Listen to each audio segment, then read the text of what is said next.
just the two was already an insufferable amount of talking, so I decided only to have two. And I'm going to give some trigger warning before we start. I don't know if any of these will be triggering to any of you, but if they are, you can DM me or say out loud, and then I can tell you when to deafen or undeafen. We got child abuse, abuse in general, self-harm mentions, scars, and suicide attempts. The witches. Okay. First, I need to explain some things about Hunter and the Owl House itself, because nothing I say is going to make any sense otherwise. So the Owl House is a show about a human girl named Luce, and she finds her way into the Boiling Isles, a civilization built on the massive skeleton of the Titan, located in the Demon Realm. Basically, it's the magic realm. Now, there's just a whole bunch of stuff that happens over the course of the show, but I'll try to stick to the basics for this presentation. So, Belos has been reigning as pretty much an evil dictator for like 50 years. And Belos, oh wait, sorry, I lost my spot. Okay, and he created the Coven system. Basically, there are main 9 covens plus the Emperor's Coven, which is kind of like his big thing. And there's some other minor ones too. At first, it was just adults are all required to join a coven, but eventually they try to make the kids too, and it's this whole thing. But basically, joining a coven seals away your other magic, and so you can only use that specific kind. It's supposed to be to control magic, to keep everyone safe. In reality, Belos wants to wipe out all magic, and he uses this fear of wild magic and stuff like that to try and get everyone into covens, because he has this big spell plan, which I got here on the screen. Oh my god. It's gonna kill every witch with the coven sigil. The wild magic ones would be safe if they don't have a coven sigil.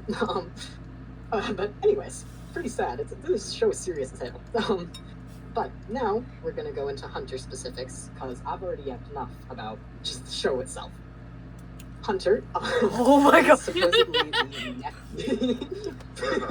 Supposedly he's the nephew of Belos, but we later find out that that is not true. Hunter is told that Belos found him when he was younger, and he took him into the Emperor's Coven, where he was trained as a Coven Scout, and eventually was promoted to the title of Golden Guard. In reality, though, what?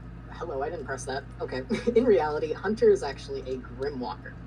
Basically, Belos, or Philip Whitbane, is a human who found his way into the Demon Realm. His older brother, Caleb, who's the blonde one in this photo, was spirited away by a witch into the Demon Realm.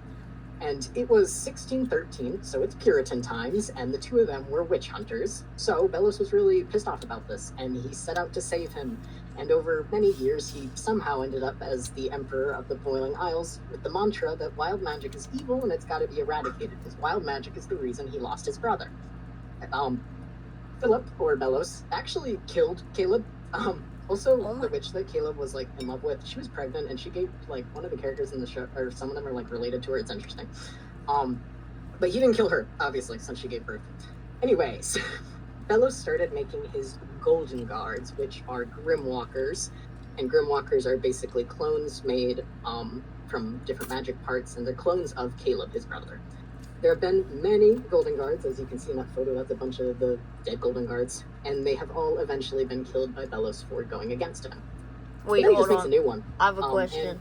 Hunter is the current one. So are they're all clones? They're like clones in the sense of like they're like they don't all, if you like from that image, they don't all look exactly the same. It's like the same idea, kind of like.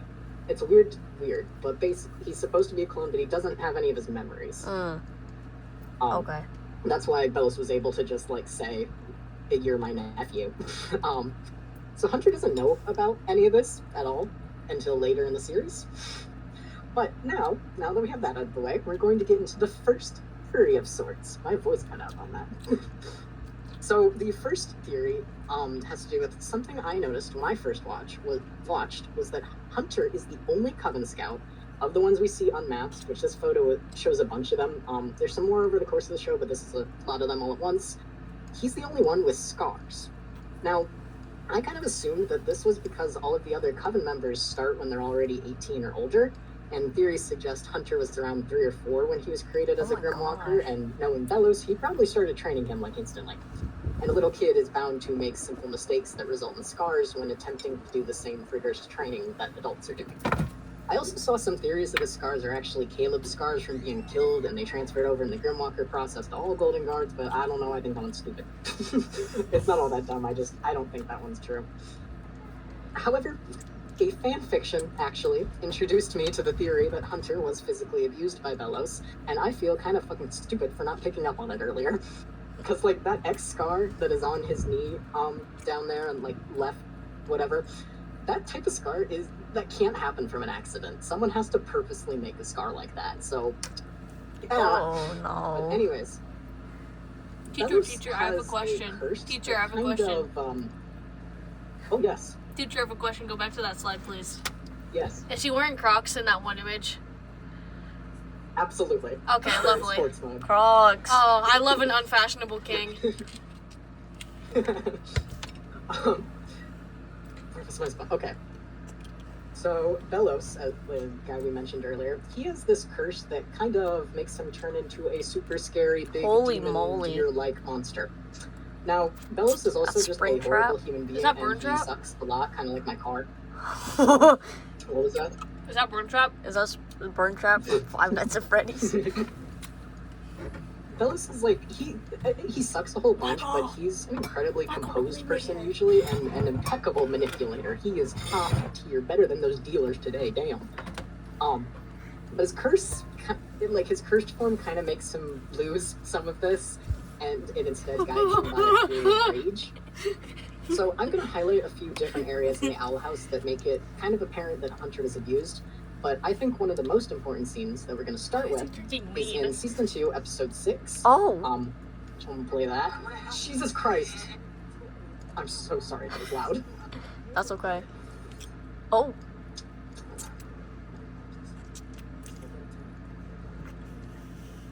So, sorry, there was him moaning at the end, the fuck. But, so Hunter speaks out of turn, and Belos literally slices at him with his cursed arm, and yeah, he misses, and he only cuts off that little small bit of hair, but Hunter tenses up and immediately becomes obedient to him, and I find that as evidence for this kind of thing happening a lot, and it's not always just a miss.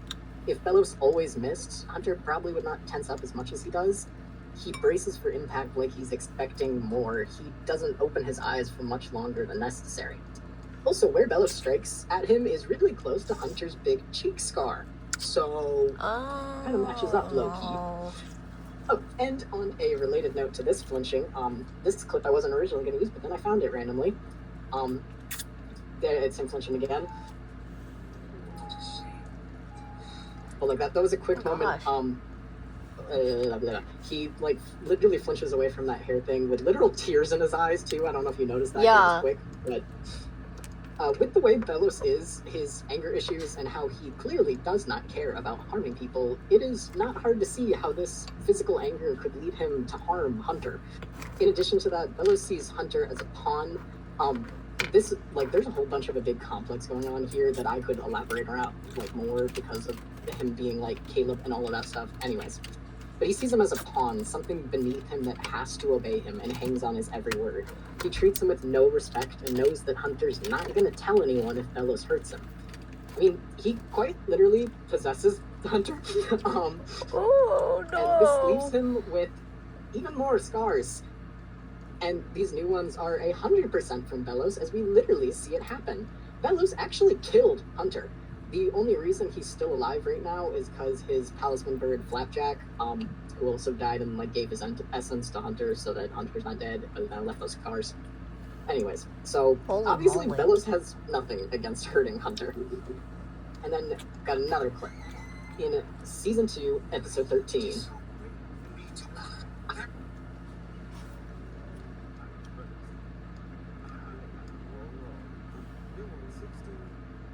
Hunter flinches away when Darius goes to hit him, and that's a very normal thing to do when someone prepares to swing at you. However, it would not be normal for someone in Hunter's position to do that. The Golden Guard is supposed to be a respected and important member of the Emperor's Coven, and could hypothetically immediately remove anyone from the Coven or, petrify them to death. It would make no sense for someone with that power in that position to tense in fear when someone poses to hit them. They'd retaliate instead. But because Hunter sees Darius as an authority figure, so I just realized I didn't explain. Darius was that guy talking, sorry. Sees Darius as an authority figure of sorts, and there's kind of like a semi-parental thing going on there too. The only other parental role and big authority figure in Hunter's life is Belos, and if that authority figure hits him when Hunter has done something wrong, then it makes sense he would assume the same thing is going to happen with Darius, even if Darius has never hurt him before. There's a few other small bits that could be seen as abuse evidence over the course of the show, but they're not super strong, and I don't have the time. But there's a lot more that showcases like the extreme trauma that that Belos gave to Hunter in a way that's not like physical. This like I'm gonna turn this down. Oh no, play please, bro. Sorry, hold on. Okay, I'm gonna turn it down a little bit because I want to talk over it. Maybe I don't. Actually, never mind. We're gonna listen.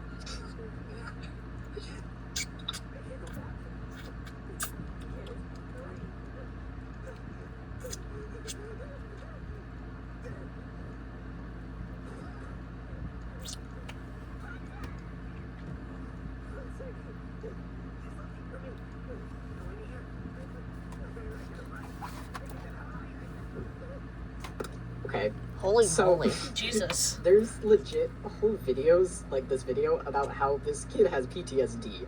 He has 2 different canonical panic attacks that we just watched in the show, and both of them are because he believed he did something wrong and Belos was going to find him and kill him.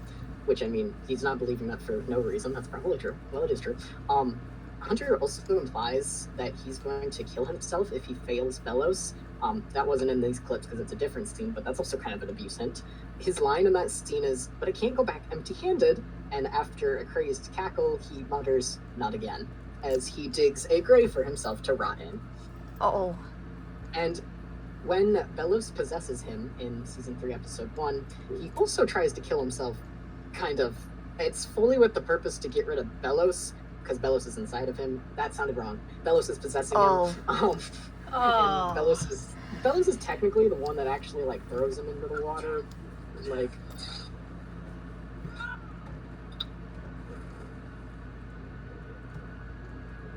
Oh my gosh. yeah, he legit died there. It kind of looks stupid as fuck, but anyways. But he, it's like fully with the purpose of getting rid of Belos, and Belos, like, he's the one who actually throws them in because his voice was taking over there. But Hunter isn't stupid, and he probably expected that was going to happen. So it's like, it's killing himself, but in like a sacrifice way, kind of. And technically this isn't an attempt. He does kill himself, but the flapjack stuff I mentioned. So now we're kind of low-key getting into some potential depression territory, but also it could just be the PTSD. Anyways. The mental health stuff with this character is actually crazy. Like, there is so much that I can't put it all into words, or even dream of narrowing it down to just this presentation. Like, every single different mental thing could be its own 30 minutes. For the sake of fitting within the time limit, though, I'm going to move on to the next mental thing, and the last one. Don't worry. Because, like I said, there are so many things, and I would love to talk about them so bad, but we gotta move on. So, on to the autism theory. No. I think that this theory is real. I'm also going to try and slow down my talking. I just realized I'm probably talking so fast you can't understand me. No, it's okay. Okay. No, I was just like that, bro. Okay. I think that this theory is really interesting because I'm not going to talk about why I believe that it's definitely true or definitely not true. I'm going to talk about why I could legit see it either way. Every single supposed autism trait that Hunter shows could be explained as something else, or it could be explained as autism. Like, I see both sides. I don't really believe one way or another. But since I am autistic and I really like Hunter, I do like to headcanon him as autistic because it's comforting to relate to a character about a horrible mental condition. But do I believe that he's actually supposed to be autistic in the show? I don't know. The first thing that people like to point out, I'm gonna wait, hold on. I'll mute that because we don't really need it. Well, I guess we do. That's a vocal one. But the first thing people like to point out is stimming, because Hunter fidgets a lot when he's talking. However, this tends to only be during moments of high stress. And most autistic people and allistic people alike fidget when they're stressed, and both autistic and allistic people stim. It's not an autism-only thing. But it's typically like a more specific way of doing it. So this by itself doesn't really prove anything. Oh. Now, wait, no, I didn't want, sorry. Okay. A big thing with Hunter that makes a lot of people think he is autistic is his incredibly poor social skills. However, when Hunter visits Hexside, which is a school in the Boiling Isles, he mentions that he has never talked with other people his age before. Oh. So we're gonna watch a clip.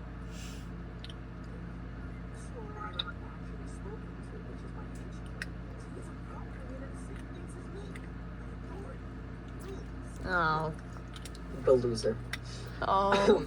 That bit on the end is also like, we're going to talk about that too, because that's leading to something else that's also kind of an autism thing, maybe, hypothetically.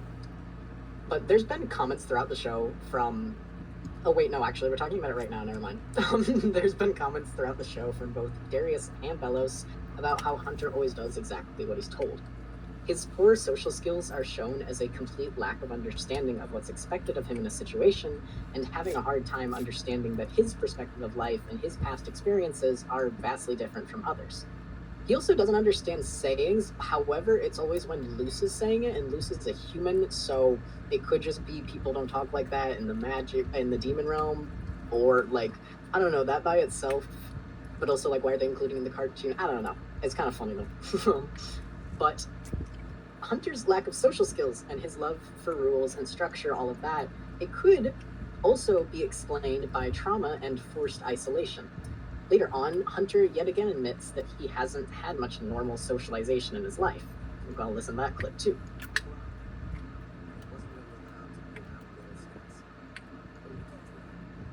Sad as fuck. Oh.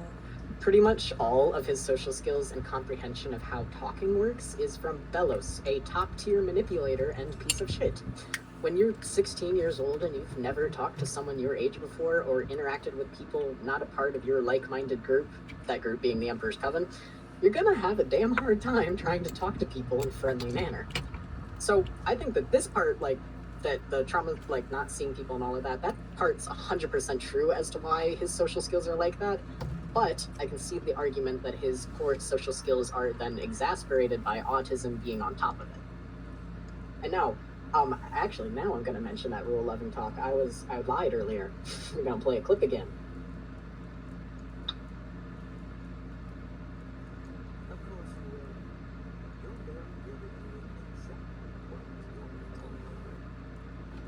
Why was he stanced like that? He looks so little. But Hunter was forced to do everything that is expected of him, or else, for his entire life. So, I mean, it makes sense that he says that he, like, loves rules and stuff, but there's a lot of other people in the Emperor's Coven that were forced to follow the rules, yet they don't always do that, and they often don't like it. So I have another clip. Listen to that one, too.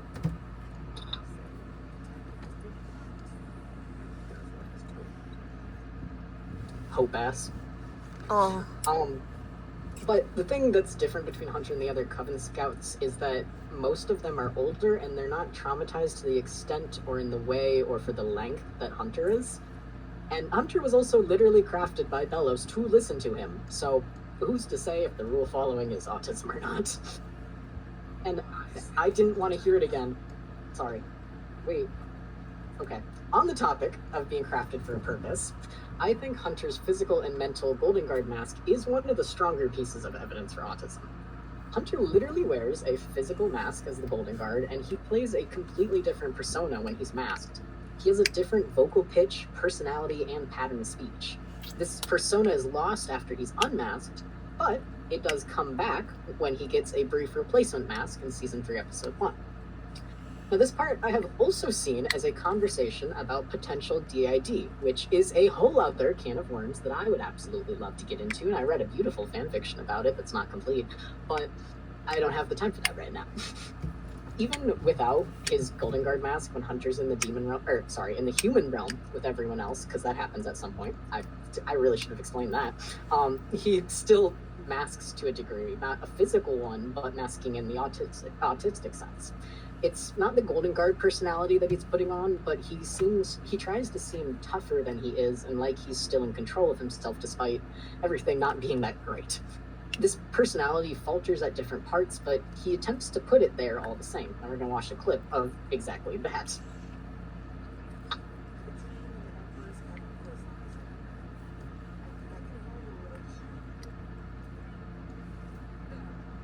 For a little context there, he had already hurt himself with the sewing machine, so that was like the, no, I'm tougher than that, it didn't hurt. Oh, and then a needle goes through his skin. Which leads to, that's how Belus is able to possess him. It's kind of like a weird butterfly effect sort of thing. Interesting.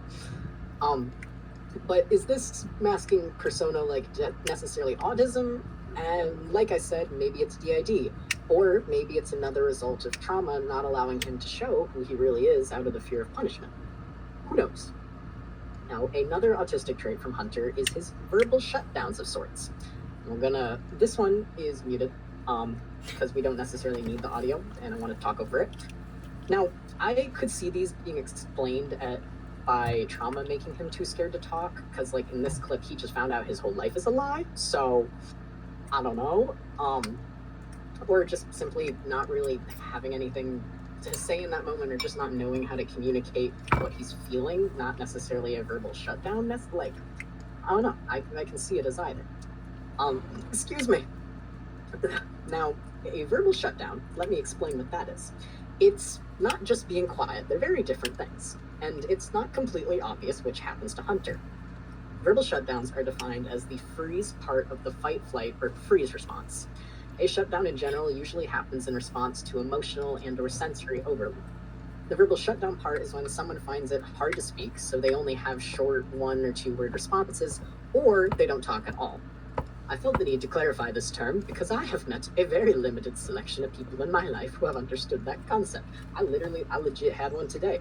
But then I got so pissed off to the point that my brain was like, never mind, I'm not even, no, out. Yeah, that was fun. Anyways, if it is a verbal shutdown in this sense, this appears to happen in that previous clip that I showed when Hunter finds out his life is a lie. He doesn't speak for a very long period of time, but also maybe he just didn't have anything to say. Now we have another clip.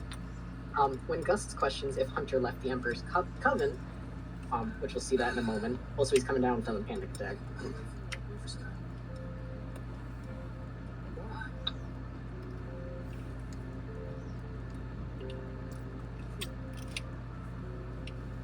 Okay, we don't need to, hold on. I love you, Gus, but we don't really need to hear you right now. We just need to see that Hunter's not talking. When Hunter goes to, like, respond to Gus asking that question, he goes to respond, he shuts his mouth, and then he closes it, like, with a huff and doesn't talk. And that kind of seems like an example of maybe a verbal shutdown where it feels near impossible to get any word out. But also, maybe he just doesn't know how to explain it. However, usually someone would still say that they don't really know if they weren't having a verbal shutdown. So, maybe not. Who knows? He's kind of a weird guy, so you never know. There's also a few smaller bits throughout the show that people have said are verbal shutdowns in the sense of Hunter giving short responses. I don't have clips of those, so you gotta trust me on that one. Hunter also appears to have greater emotions than what's quote-unquote normal. He gets super excited about nerdy things like the off-brand Star Trek and sewing and wolves. He's abnormally excited about the Emperor's Coven too, before learning about all this horrible stuff, but he's super excited about the horrible training there too. It could be argued that this is just his brain attempting to make the best out of a shitty situation, but even with that, it's still more excitement than what teens would normally express.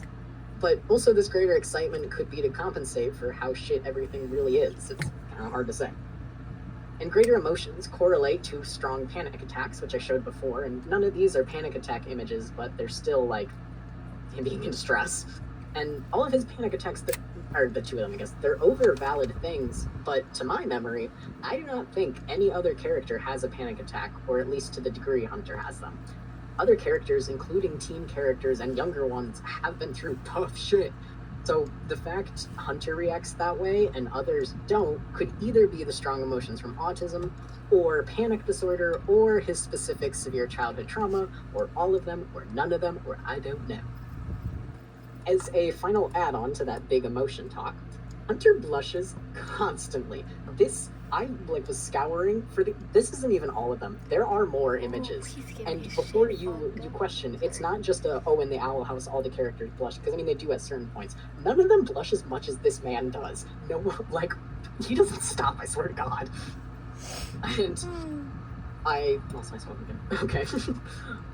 And it's not just when people show kindness to him, and it's also when he fucks up and is embarrassed, and at least once out of excitement, which I'm going to show that clip. Season 3, episode 1, everyone's having this fun little group moment, and he blushes. Like, what was that blushing for, bro? This could just be a genetic thing that makes blushing take less to happen, but given the fact that this is a cartoon, it's more likely to represent intense emotions upon certain situations than it is a genetic predisposition to flushed cheeks. And I believe that, yes, my last point about autism is the fact, and also I don't have any clips. Well, I do, but I couldn't find them. So what the Roblox? Oh my gosh. Hunter rambles a lot about the things that he's interested in. Me. He rambles to the point that he often catches himself in the show and forces himself to stop.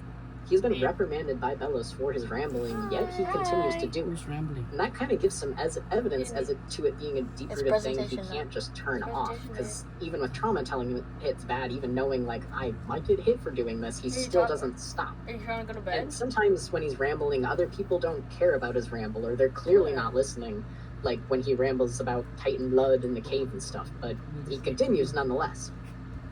Now I have more memes, because I'm just talking and I didn't know there's a Deltarune meme for your enjoyment. Yay.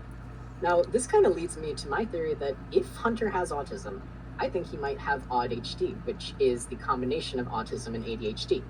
Now, you may say, oh, but he focused so well as the Golden Guard and in the Ember's Coven. How could he have an attention disorder? Well, I did well in school, and I have a pretty, my ADHD is all over the place. But that's because ADHD brains thrive when they have something to focus on that they like. It's not an inability to focus, it's an inability to force focus on things, kind of, if that makes sense. And given Hunter's situation and all the sorts of trauma, he truly believed that he liked the Emperor's Coven. He put all of his time into it, kind of like a hyper-focus fixation sort of thing. And this hyper-focus also comes back with nods to his sewing.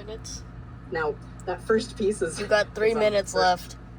Okay, yeah, I have a little thing that says 2 minutes on it. Okay. I'll try and talk faster, sorry. It's okay. The fact that he was, oh my god, I got... This is how I'm sewing. Okay, so that first piece is like the first thing he makes, and then the other two he makes later, and there's a span of time in between, so that means that, like, I don't know. Okay. The fact that he was able to improve his sewing so much from these 3 projects that we see could be evidence as to an extreme focus on the skill and getting better, because it's unlikely during those periods of time that he had much teaching with it, but maybe he did. But without the Emperor's Coven, he has nothing else to do. However, maybe the need to keep busy, like how sharks die if they don't move, is more due to the fear of being useless and not contributing enough, as opposed to ADHD, autism, whatever. I'm unsure, man. I don't really know. I can see every side of this argument. And there's so many other potential traits that we could talk about, but I have like a minute and a half left, so I'm going as fast as possible, but I've got some memes here for your enjoyment. I thank you all so much for listening. I know I only got to 2 things about this absolutely amazing character and amazing show. I could probably talk about it for 24 hours straight. It feels physically painful how much I have left out, and I just want to go on, but such is life. If you ever want to talk about the Owl House, please say something. Please, I'm begging you. So here's a few memes. I literally, like, yesterday, Onyx and I were, like, talking, and I just pretty much gave them my presentation, but, like, unscripted, just spontaneously on the spot. Oh, wait. I'll keep the memes up for a second so you can see them. Okay, I'm done. Yay! Yeah! Yeah! Yeah! Guys, I finished the peanut left. That's okay. If the one thing if you do like to give you is a lot of the things that like Dana Terrence is the creator is very open about how like I totally wanted to do so much more. Yeah. He most likely was autistic. He most likely was to be, but like